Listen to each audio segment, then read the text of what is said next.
सुरुवातीला एक मोठी बातमी आहे।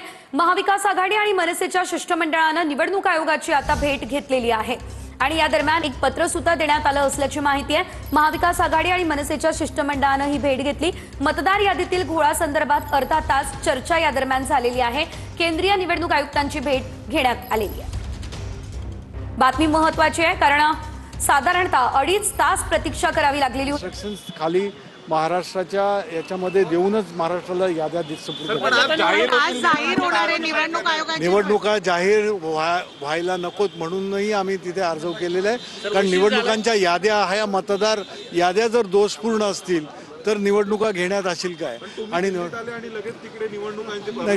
तो त्या बाबतीमध्ये योगायोग म्हणा किंवा काय, पण मतदाता म्हणून मतदार म्हणून त्यालाही कळतंय, सर्वसाधारण नागरिकांनाही कळतंय की काय होऊ घातलेलं आहे।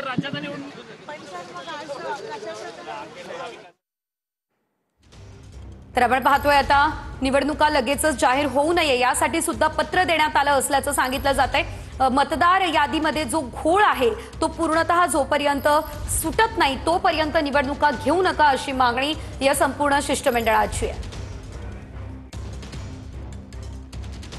आम्ही या ठिकाणी महाराष्ट्रातल्या खऱ्या मतदारांना सन्मान मिळावा, खोटे मतदार जे घुसवले गेलेले असं आमचं संपूर्ण मत आहे महाराष्ट्राच्या जनतेचा। ते संपूर्ण जे बोगस मतदान आहे ते काढलं जावं, मतदार याद्या शुद्ध कराव्यात, निकोप असाव्यात आणि त्या पूर्णपणे शुद्धीकरण झाल्यानंतर आमच्याकडे याव्यात आणि त्यानंतर निवडणुका घ्याव्यात। यासाठी आम्ही सन्माननीय आताचे जे इलेक्शन कमिशनर आहेत त्यांना भेटायला आलो होतो। एकंदरीत chief election commissioner Gyanesh Kumar आणि दुसरे 2 संधू साहेब आणि जोशी साहेब, पण एकंदरीत आम्ही भेटल्यानंतर आमचा पूर्ण भ्रमनिराश झालेला आहे। म्हणजे एका बाजूला आई जेऊ घालेला भीक मागू देईन अशी परिस्थिती आहे। इकडचं आमच्या तिकडचे कमिशनर जे दोन्ही आहेत चोकलिंगम आणि दिनेश वाघमारे ते इकडच्या कमिशनर ढकलतात, इकडचा कमिशनर तिकडच्या कमिशनर ढकलतोय।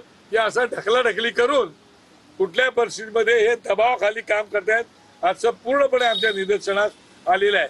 आणि ज्ञानेश्वर साहेब जे होते, ज्ञानेश साहेब, हे एक प्रकारे आम्हाला डिक्टेशन देत होते, ज्ञान आम्हाला देत होते। ते आम्ही कशासाठी आलो होतो की जे चुकीचा भोंगळ कारभार चालू आहे तो कारभार सुधारावा, त्याच्या सुधारणा व्हावी, निवडणुका घ्यायला आम्ही तयार आहोत, आमची तयारी आहे, पण त्या याद्या शुद्ध करून निवडणुका घ्या एवढीच आमची मागणी होती साधी।